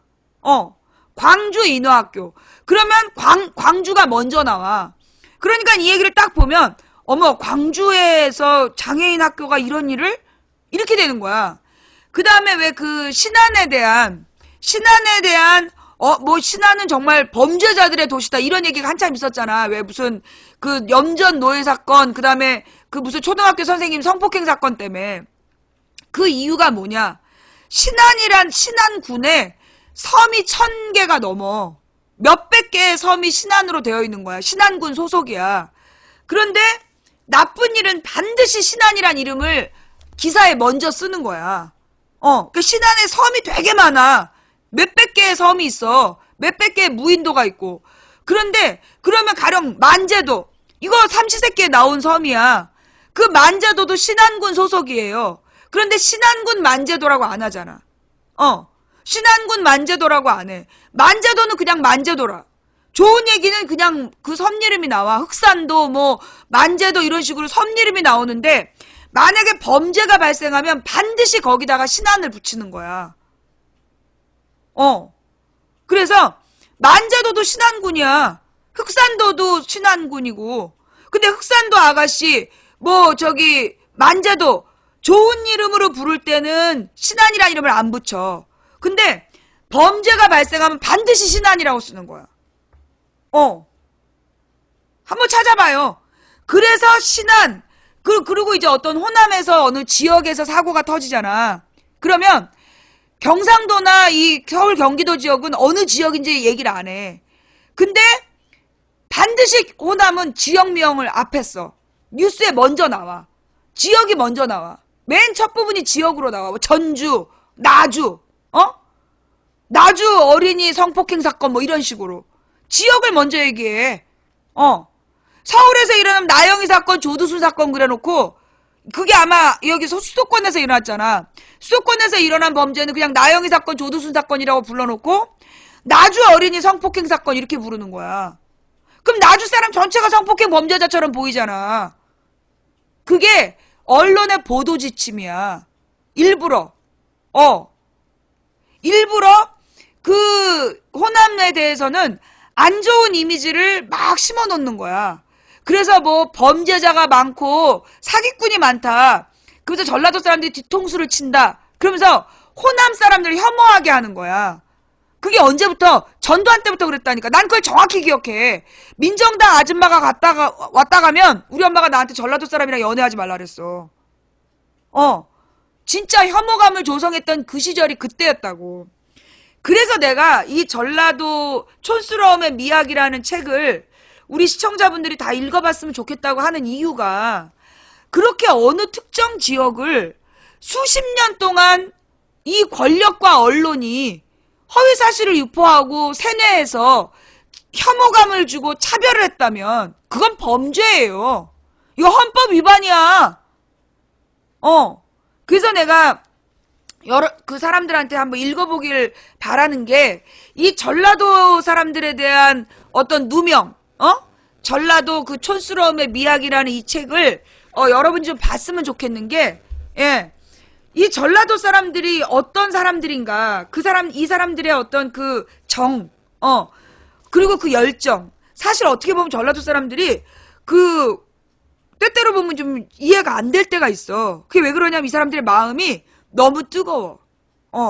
너무 뜨거운 거야. 그리고 너무 많이 당해왔어. 너무 오랜 시간 동안 이 전라도가 그 곡창지대였거든.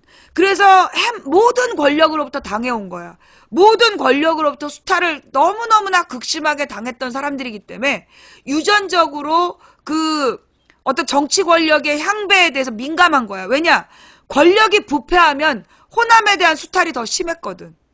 왜 이 호남 사람들이 정치적인 문제에 민감하냐 하면 이 권력이 부패할수록 사실 어떤 새로운 권력이 들었으면 먼저 호남 사람들한테 잘해주겠다고 약속을 해. 언제나 호남을 팔아. 심지어 정도전도 그랬어. 정도전이 호남에서 유배를 살았어. 강진 땅에서 유배를 살았기 때문에 그래서 이 정도전이 이 호남 지역에 있는 농민들로부터 그 민생에 대한 철학을 가지고 가서 세우는 게 조선이야. 근데 결국 어떻게 했어? 그 뒤로 조선이 이 호남에 대한 이 수탈은 끊이지 않았잖아. 그러니까 그런 식으로 호남 사람들이 오랫동안 수탈을 당하면서 특히 정치 권력이 썩어지면 제일 잔인하게 당하는 게 호남이었어. 그러니까 이 사람들이 정치적인 변화에 민감할 수밖에 없는 거야. 그게 수탈의 역사적인 유전자죠. 그런데 그러다 보니까 사람을 잘 믿지 않고, 근데 한번 믿으면 그 모든 걸 다 주고 싶어 해. 그 호남 사람들이 감정 주체를 못 하는 거야. 그러니까 막 자기가 원하면 그 마음을 표현하고 싶어가지고, 폭력적인 어떤 모습을 보여. 막 분신을 해버린다든가, 이게 그 호남 사람들이 가슴에 불덩어리를 안고 살아. 그래서 때때로 그 불덩어리가 이 수도권 사람들은 이해가 안 되는 거야. 되게 이제 수도권은 이미 도시화돼 있고 개별화되어 있기 때문에 그렇게 막 마음으로 마음을 주려고 하고 마음으로 움직이는 사람들이 이해가 안 돼. 수도권 사람들이 이해를 못 해. 특히 경상도 사람들은 내가 경상도로 우리 언니랑 동생이 시집을 가고 나도 경상도로 시집을 가서 보니까 경상도 사람들은 처음부터 끝까지 실리주의야. 실리가 있어야 움직이고 실리가 없으면 들이척도 안 하고 그래. 경상도 사람 되게 차가울 땐 차갑고, 그러니까는 경상도하고 전라도가 정말 성향이 달라. 성격이 진짜 달라. 근데 전라도 사람들의 마음에는 그 불덩어리가 있어. 때때로 그 불덩어리가 사람들을 부담스럽게 하기도 해. 예. 근데 그 불덩어리를 이해하고 나면 정말 매력적인 사람들이야. 그 전라도 사람들의 불덩어리를 딱 이해하고 나면 한없이 따뜻하고, 한없이 뭔지 모르게 눈물 나게 하는 그런 게 있어.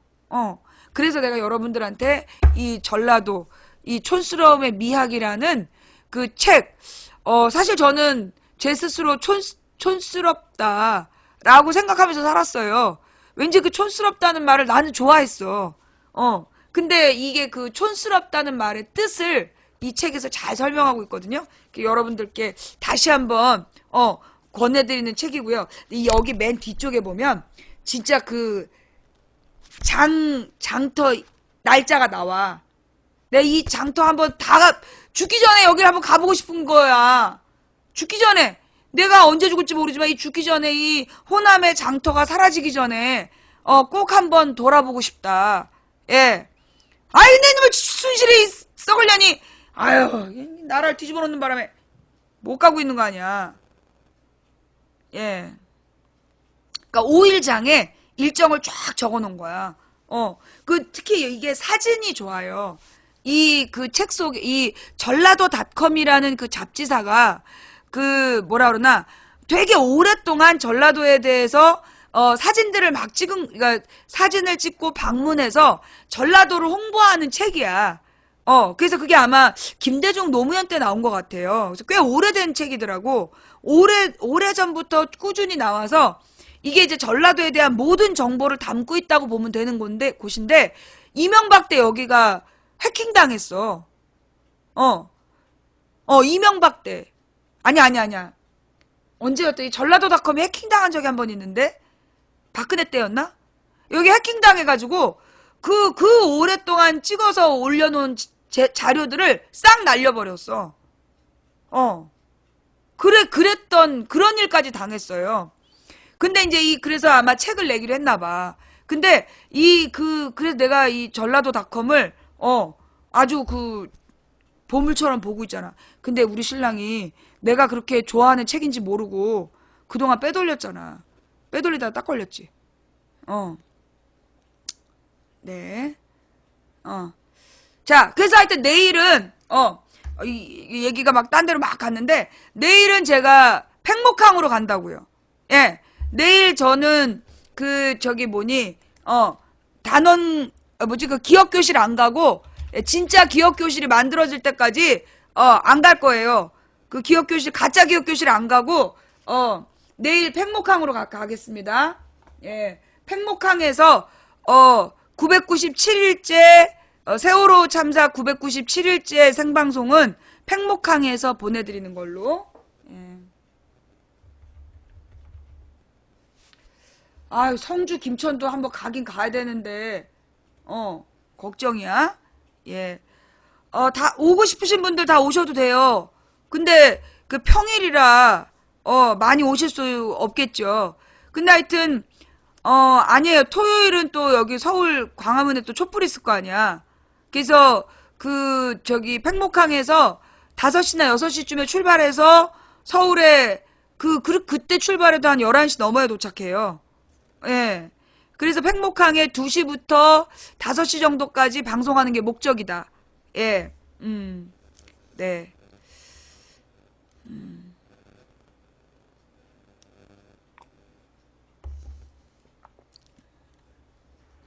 네. 그 다음. 네네. 광주도 오라 그러고, 김천도 오라 그러고, 성주도 오라 그러고, 다 오라는 데는 많은데, 내가 요즘에 진짜 몸이 딱 2개만 더 있었으면 좋겠어. 하나는 이 호남을 돌고, 하나는 여기 경북을 돌고, 그리고 하나는 여기서 방송하고, 망치가 진짜 딱 2개만 더 있었으면 좋겠어.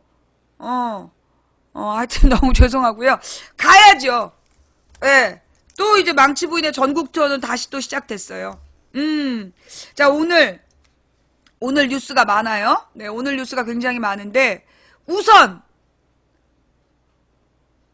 오늘 지금 저기 탄핵 심리, 탄핵 2차 심리인데 그 박근혜 대통령 측 대리인들 미친 거지? 그지? 그것들이 미친 것 같아. 촛불은 민심이 아니래. 촛불은 민심이 아니라는 둥. 그러면서 그 촛불에서 부른 노래를 지은 사람이 김일성 찬양하는 노래를 지었다는 둥. 그러면서 그 헌재에 와가지고 걔 난장을 쳤다며. 예. 미친 게 틀림없어. 그지? 일단 우리 노래를 딱 하나 듣고, 예. 이럴 때는 우리가 노래 한 곡을 좀 들어줘야 돼요. 박근혜 대리인을 위해 띄웁니다. 2PM이 불렀어요.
Slow down. Slow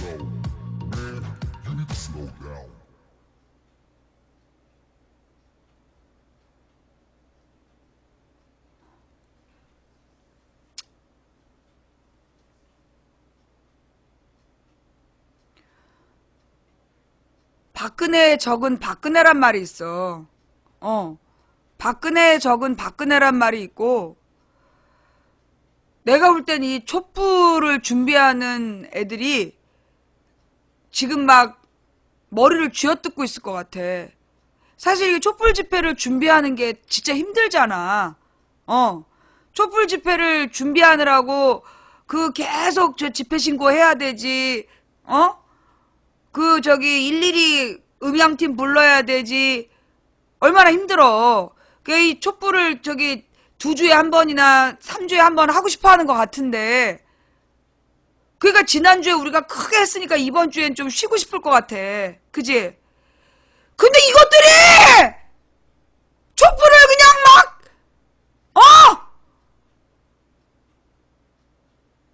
좀 쉬고 싶은 애들을, 뭐? 예수?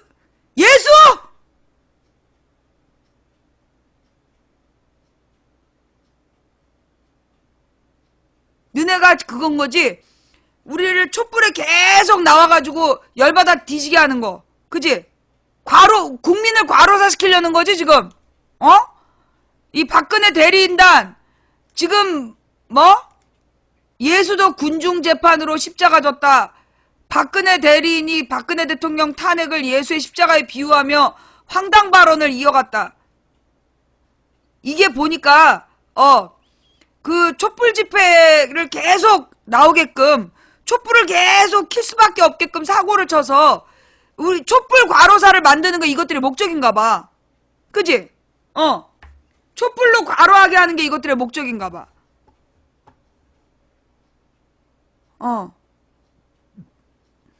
미친 게 틀림없어. 자, 좌우지간. 예. 좌우지간 지금 이제 박근혜 탄핵 심리가 시작이 됐는데, 예.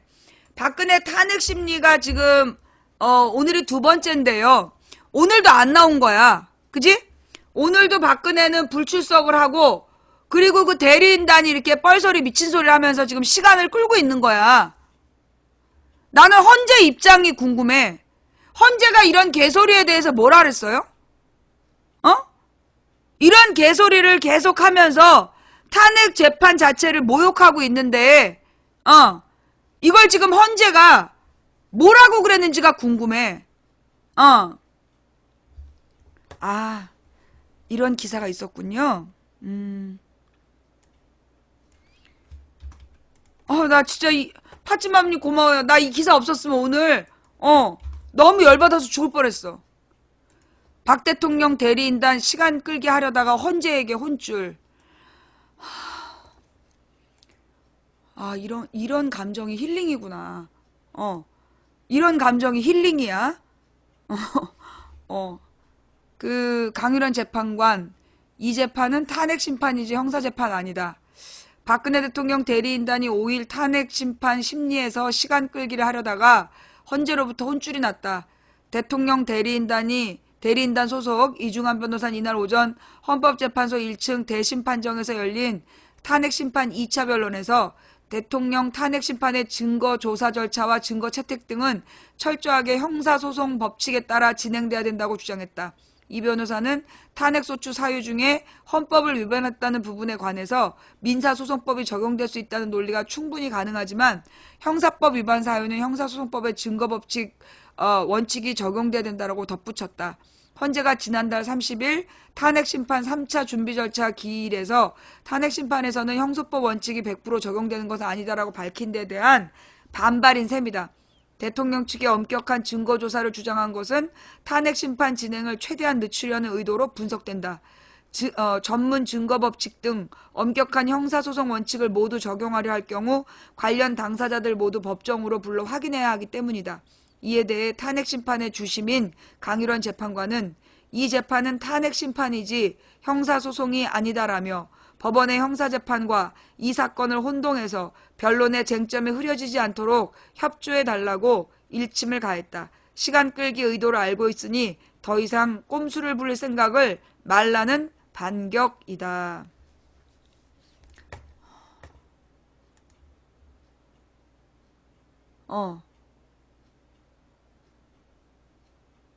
그러니까 이게 지금 헌재에다가 계속 시간을 끌고 개 난장을 피워가지고 계속 그 시간을 끌고 난장을 피워서 이 그러니까 헌법 심판, 그러니까 아니요, 탄핵 심판이라는 제목을 잊어버리게 하는 게 얘네의 목적이야. 색깔론. 뭐 무슨 촛불 집회에서 부른 노래를 지은 게 김일성 찬양을 했던 그런 작가가 지은 노래라는 둥. 그 다음에 또 뭐 촛불은 민심이 아니라는 둥. 그런 개소리를 이제 막 하면서 개소리를 지금 막 하면서 이 그 탄핵 심판이라는 주제를 잊어버리게끔 하자는 그런 거야. 이제까지 그랬거든. 이제까지 종편이 얘네들의 이런 잡짓거리를 늘 앞장서서 도와줬어. 종편이 없을 때는 조중동이 그랬고. 그러니까 이게 지금 조중동 믿고 그 짓거리를 계속 하고 싶은 거야. 그런데 지금 종편이 박근혜 편이 아니잖아. 그죠? 예. 지금 종편이 박근혜와 그 일당들의 뜻대로 그렇게 물타기를 하는데 동조하고 있지 않아. 종편은 반 문재인인 건 맞아. 근데 지금 종편의 입장이 뭐냐? 반 박근혜, 반 문재인이야. 이게 종편이 반 박근혜이고 반 문재인이야. 그러니까 지금 이 박근혜 측에서 이런 개난장을 펴서 그걸 종편이 도와줄 거라고 오해하면 안 된다는 거지. 그러니까 이런 미친 짓거리가 먹히지 않는다는 거야. 그 다음에 여러분 그 편지 좀 갖고 와봐봐요. 박사모에서 문재인이 김정일한테 쓴 줄 알고 막 쌍욕하면서 했던 그 편지. 그걸 지금 박사모들이 퍼돌리고 있대. 그게 문재인이 쓴 편지라고. 그거 문재인이 쓴 편지가 아니라 박근혜가 쓴 편지야. 김정일한테. 그 편지 좀 올려줘 봐봐. 아니 우리 어떤 시청자가 그걸 보내왔었거든요. 근데 누군지 몰라. 그걸 다시 찾기가 어려워.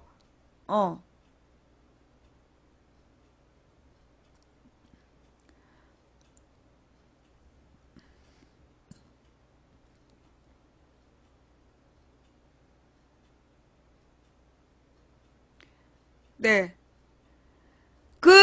위원장님, 이러면서 박근혜가, 김정일한테 쓴 편지. 지금 박근혜 대리인단이 우리 촛불더러, 김일성을 찬양한 노래를 지었다는 둥, 이런 개소리를 하면요, 박근혜가 김정일에게 보낸 편지, 그래서 댓글로 그걸 올려줘야 돼. 뭐요? 예. 지금, 우리 촛불들더러 김일성을 찬양한다는 이런 개소리를 하면 그런 기사 밑에다가 댓글로 박근혜가 김정일한테 쓴 편지 그래서 그 내용을 올려줘야 된다고.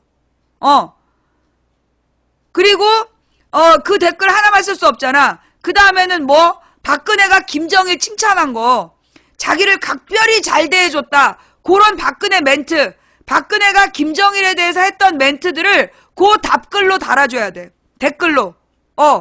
그래서 이 댓글로 뉴스, 언론, 그러니까 기사 링크 시키고 그 중에 박근혜가 김정일에 대해서 표현한 부분, 약속을 꼭 지킬 사람이라는 둥, 요런 표현들, 요런 것들을 댓글로 달아서 누가 종북이냐?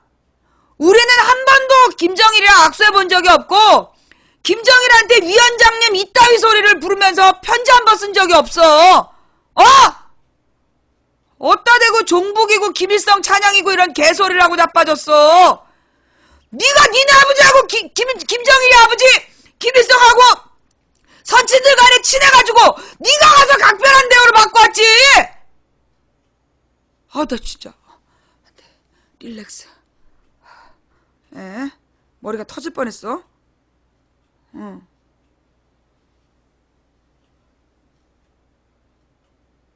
내가 만약에 김정일에 대해서 약속을 지킬 사람이라는 둥, 뭐 선친들 간의 관계가 있어서 각별한 대접을 받았다고 쓴다는 둥. 그랬으면 내가 지금 이석기 옆방에 갇혀있을 거 아니야. 이게 그 박근혜에 대해서, 그러니까 뭐 김일성 얘기 나오면요, 박근혜의 종북 활동을 그대로 써야 돼. 여러분이 써야 될 그 재료 중에 하나가 뭐냐면 정몽준 자서전. 정몽준의 자서전에 뭐가 나오냐면 박근혜가 그 무슨 남북한이 이제 축구를 하기로 해서 친선 축구를 2002년에. 근데 그때 단일기를 흔들기로 김정일이랑 약속을 했는데 우리나라 붉은 악마가 태극기를 흔들었다고 막 신경질을 낸 거야. 그걸 정몽준이가 자기 자서전을 썼잖아. 그 내용도 활용하세요. 예. 이 누가 종북이냐. 붉은 악마가 태극기를 흔들었다고. 김정일이랑 단일기를 흔들기로 약속했는데 왜 태극기를 흔드느냐고 박근혜가 난동을 피웠던 정몽준의 자서전. 요 얘기를 기사로 링크시키고 그 부분을 딱 복사해갖고 댓글로 달아주는 센스! 예. 박근혜의 진심이죠, 그게. 예, 이 정몽준 자서전에 나와. 그 심지어는요, 박근혜가 김정일 칭찬한 거는 지 자서전에도 있어. 지금 생각하면 이해가 다 돼. 그때까지만 하더라도 박근혜가 생각이 좀 있겠지. 그래서 도대체 왜 저 여자가 김정일 칭찬을 저렇게 자서전으로 쓰고 인터뷰를 하고 그랬을까? 지금 생각하니까 이해가 돼. 그때는 우리가 박근혜가 저렇게 무식한지 몰랐잖아. 진짜 김영삼이가 박근혜더러 칠푼이라고 그럴 때, 아니야, 김영삼이 그랬던가, 누구였어? 누가 그랬지? 김종필이 그랬나? 박근혜더러 칠푼이라고? 박근혜더러 칠푼이라고 그럴 때, 왜 칠푼이라고 그럴까? 우리가 잘 몰랐잖아. 이번에 보니까, 이해가 돼, 이제. 그때 그렇게, 김영삼이 그랬나? 예. 그때 그렇게 김정일이 칭찬하는 자서전을 쓰고 인터뷰를 했던 이유가 이제 보니까 이해는 돼. 아무 생각이 없었던 거지.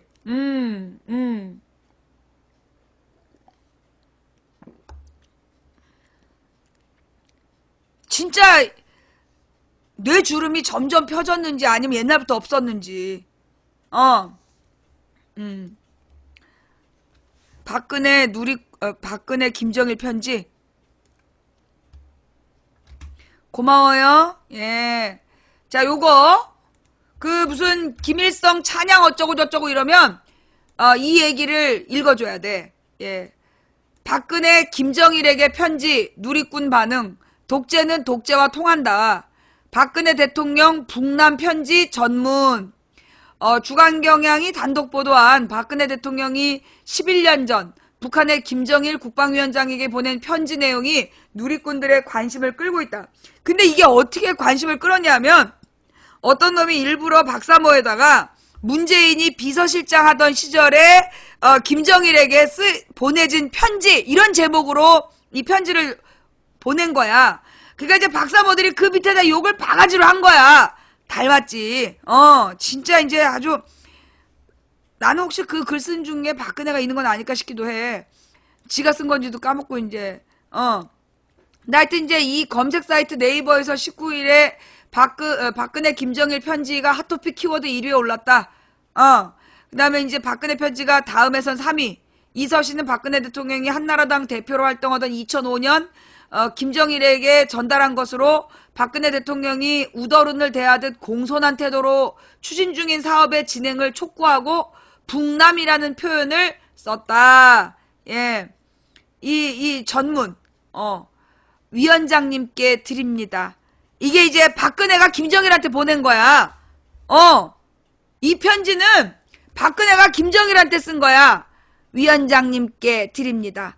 벌써 뜨거운 한낮의 열기가 무더위를 느끼게 하는 계절이 돌아왔습니다. 더운 날씨에도 위원장님은 건강히 잘 계시니. 아유, 진짜 내가 읽을 수가 없어! 야! 정말, 소름이 막, 아우, 토할 것 같아.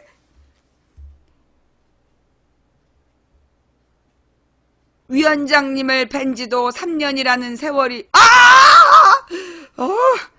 그동안 저에게는 많은 변화가 일어났지만 위원장님의 염려 덕분에 잘 지내고 있습니다. 죄송합니다, 여러분. 읽을 수가 없어. 위원장님이 약속해 주신 사항들은 유럽 코리아 재단을 통해 꾸준히 한민족의 하나됨과 진한 동포를 느끼게 했던 2002년 북남 통일 축구 경기. 이게 그거야. 박근혜가 태극기 흔들었다고 난동 피웠던 경기. 북한의 젊은이들이 유럽의 대학교에서 공부할 수 있도록 지원하는 북측 장학생 프로그램. 어머. 그러니까 지금 박근혜가 북한의 애들을 유럽 대학교에 공부할 수 있도록 지원해 준 거야? 야! 다만 아쉬운 점은 보천보 전자악단의 남측 공연 및 평양의 건립을 추진했던 경제인 양성소 등이 아직까지 실현되지 못하여 안타까움을. 야, 이거 진짜 충격인데? 저의 의견 이런 부분을 협의해 가기 위해서 유럽 코리아 재단의 평양 사무소. 그러니까 지금 이제 박근혜가 자기 재단의 사무소를 평양에 설치하고 싶다는 얘기잖아. 재단 관계자들의 평양 방문이 자유로워질 수 있도록 하였으면 하는 바람이. 여러분 이 편지 다 봤어요? 난 이제 봤어. 아울러 재단과 북측 관계기관이 잘 협력해서 사업을 추진할 수 있도록 관련 기관의 위원장의 지시를 부탁드린다. 북남이 하나 되어 평화 번영을 이룩할 수 있도록 유럽 코리아 재단에서 다양한 활동을 추진하고 있다. 이런 사업들이 성과를 맺는 북남이 하나 되어 평화 번영을 이 모든 어려움을 극복하고 꾸준히 사업을 추진해서 위원장님과 약속한 사항들이 빠른 시일 내에 이루어지길. 도대체 무슨 약속을 한 거냐고!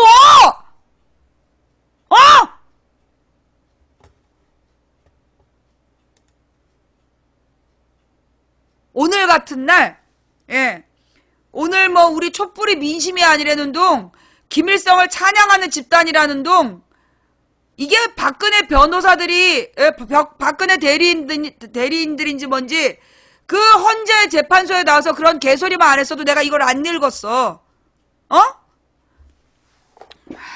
내가 다시 읽어줄게. 이게 오늘 이거, 이게 박근혜가, 김정일에게 보낸 편지다. 이거 진짜 온 국민이 알아야 돼. 북김정일 편지 공개, 간첩은 박 대통령? 자, 여기 무슨 얘기일까요? 박근혜가 김정일에게 보낸 편지가, 오늘 같은 날 널리 알려져야 돼. 근데 진짜 토할 것 같아서 못 읽겠어. 근데 여러분, 그 조웅 목사라는 사람 얘기는 하지 마세요. 조웅 목사라는 사람 얘기는 하지 말라고. 왜냐하면 그 조웅 목사라는 사람은 그 아프리카에서 생방송하다가 체포된 사람이야. 허위사실 유포로. 그 조웅 목사 이야기를 하면서 그 우리 방송의 방송 내용을 물타기 하지 마세요. 아까 매니저님, 저 위에 조웅 목사 얘기한 사람 강퇴시켜주세요. 박사모, 북한 김정일 편지 공개, 간첩은 박 대통령? 박사모가 자신들의 우상인 박근혜 대통령을 북한과 내통하는 간첩으로 몰고 간 해프닝이 벌어졌다. 하태경 개혁보수당 의원이 4일 자신의 페이스북에 박 대통령으로 간첩으로 몰고 간 박사모 사과했나라는 제목의 글을 올렸다. 하 의원은 문재인이 김정일에게 보냈다는 편지 문자가 하루에도 수십 통씩 날아온다며 이 편지는 박 대통령이 2005년 7월 한나라당 대표 시절에 쓴 것이라고 밝혔다. 하태경은 이어 박사모 회원이 이 편지를 문재인이 쓴 것으로 둔갑시켜서 박사모 카페에 올리고 이 편지를 만천하게 알려야 합니다. 이놈이 간첩입니다라고 선동했다면서 결과적으로 박사모가 박 대통령을 간첩으로 몰고 간 것이라고 설명했다. 정리하자면 박 대통령이 김정일 전 국방위원장에게 편지를 썼는데 박사모 회원이 이를 문재인 더불어민주당 전 대표 편지로 오인했고 박사모가 문 전 대표를 간첩으로 몰고 갔지만 편지의 주인이 박 대통령으로 밝혀지면서 박사모가 박 대통령을 간첩으로 선동한 셈이 됐다. 참, 그러니까 유유상종이라는 말이 나오는 거야. 이러니까 서로 지지하는 거야. 그만큼 박 대통령이 김 전 위원장에게 보낸 편지가 친북 성향이 짙다는 것을 알 수 있다. 하태경은 지금 이 글이 삭제됐지만 이미 늦었다며 카톡으로 문자 메시지로 전 국민에게 배달되어 있다고 말했다. 그러면서 맹목적인 박사모가 얼마나 위험한 가짜 보수인지 잘 보여준 사건이라고 비판했다. 그는 이런 터무니없는 간첩 소동을 벌여놓고도 박사모는 사과 한마디 없다면서 최소한 자신들의 우상인 박 대통령을 간첩으로 몰고 간 것에 대해 사과해야 되는 거 아니냐라고 쏘아붙였다. 박사모는 박 대통령의 몰락에 언론과 좌파 탐만 하고 있다면서 박사모 자신들 때문에 대통령이 더 힘들어졌다는 것을 아직도 모른다고 지적했다. 그러니까 이거 봐. 이 기사에도 그 편지 전문이 없잖아. 저도 이런 식으로요. 그런 편지 전문을 못 보고 그 편지 전문이 박사모에 올라간 해프닝만 봤어. 근데 이 편지 전문을 보니까 눈이 뒤집어지네. 그렇지 않아요? 그러니까 박근혜가 북한 애들이 유럽 가서 공부할 수 있도록 자금 지원을 했다는 거 아니야. 북한 애들을 유럽에 가서 유학할 수 있도록 자금 지원했다는 얘기를 지금 실토하고 있어. 저 편지가. 저 편지를 이 주간경향에서 단독으로 올린 이 박근혜 김정일 편지 전문을 이거를 널리 알려야 돼. 이게 박근혜가 김정일에게 보낸 편지라는 걸 이거 널리 알려야 돼. 야, 이게 진짜 이래놓고 누구더러 종북이래. 이래놓고 누구더러 북한을 찬양했다는 얘기가 나와.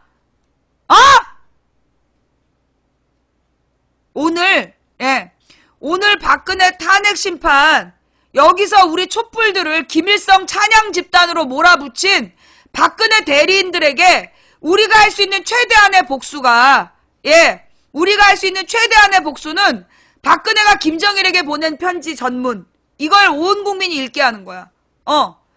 그 문재인이 보냈다라고 박사모가 퍼돌린 게 사실은 박근혜가 보낸 편지다.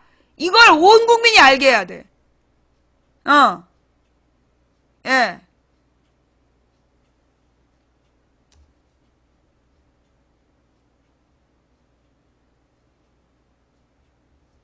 그 편지에 대한 다음 포털 버전까지 나오네요. 자, 지금 채팅창에 관련 그 편지 관련 편지 기사 복사해가지고요. 박근혜가 김정일에게 보낸 편지 널리 알려주세요. 이건 박근혜 대리인들이 그런 뻘소리만 안 했으면 내가 이런 작업 안 해. 박근혜 대리인이 우리 촛불들을 김일성을 찬양하는 집단으로 모욕하지만 않았으면 내가 이런 짓 안 해.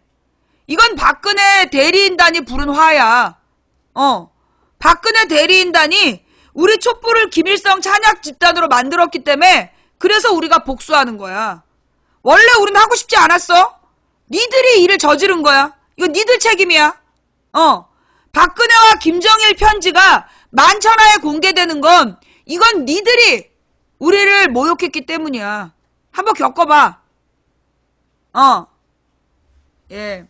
이거 손석희 뉴스에도 나왔던 내용 나왔을걸요? 이 내용? 자, 그 다음 이제 오늘의 이야기는 크게 이제 여러분들 관심사부터 이야기하면 오늘 이제 특검이었나? 헌재였나? 오늘 헌재에 안봉근이하고 이재만이라는 비서들이 나오기로 했는데 청와대 비서진들이 나오기로 했는데 이것들이 또 사라졌다며. 안봉근이하고 이재만하고 검찰 조사받은 다음에 잠적했다며. 그죠? 나왔어요? 안봉근이하고 이재만이 나왔냐고. 윤전추만 나왔죠? 윤전추만 나오고 그 안봉근이하고 이재만이는 잠적을 했어. 얘네가 사실은 특히 이재만이 걔 아니에요? 그 정호성이 이재만한테 허락을 받고 그 최순실한테 그 국가 기밀을 내돌린 거야. 예, 이영선도 안 나오고, 그러니까 이제 그 이영선이는 정호성한테 주사 아줌마 들어가십니다 했던 거고, 그 다음에 지금 이제 이재만하고 안봉근이가 오늘 중요한 인물들인데,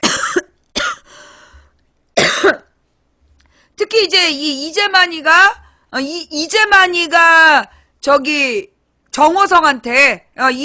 정호성한테 그 청와대 내부 기밀 문서를 최순실한테 이메일로 보낼 수 있도록 허락해준 놈이야. 그쵸? 예.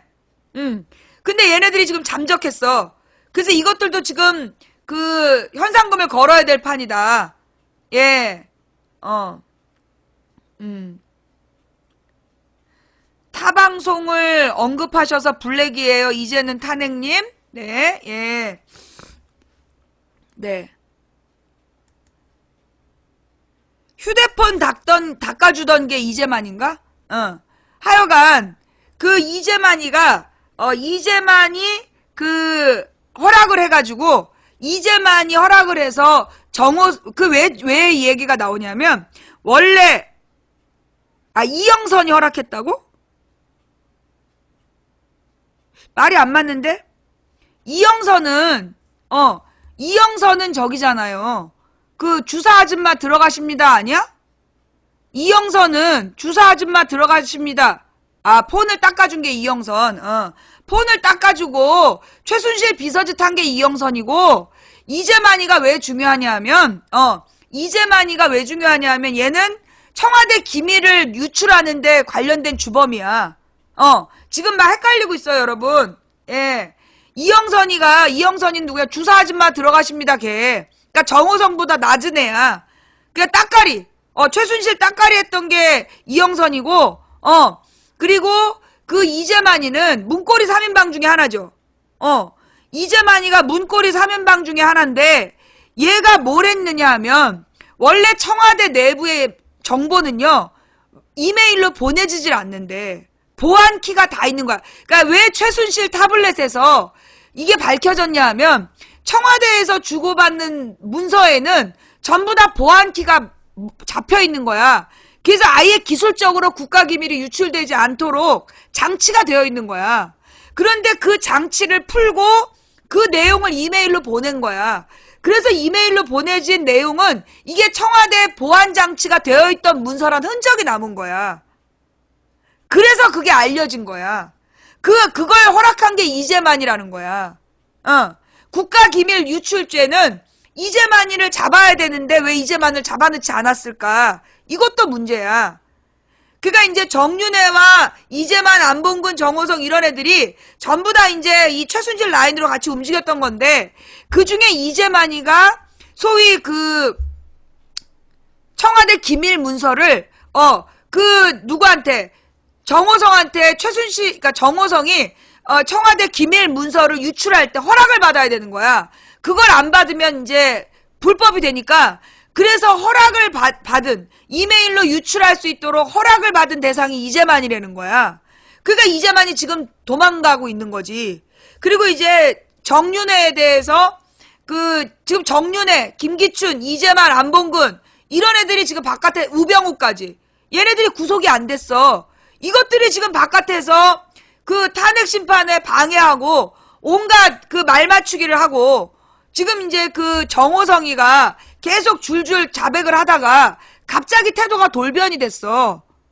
정호성이가 이제까지 다 자기 잘못을 인정하고 기밀 유출했다고 자백을 해왔는데 갑자기 지난주에 태도가 돌변한 거야. 그래서 이 돌변한 걸 보고 특검이 열받아가지고 그 서울구치소를 압수수색을 한 거야. 그래서 정호성과 고 일당들, 정호성이랑 누구지 걔? 안봉근 말고, 정호성 말고 갇혀있는 두 마리가, 차은택이랑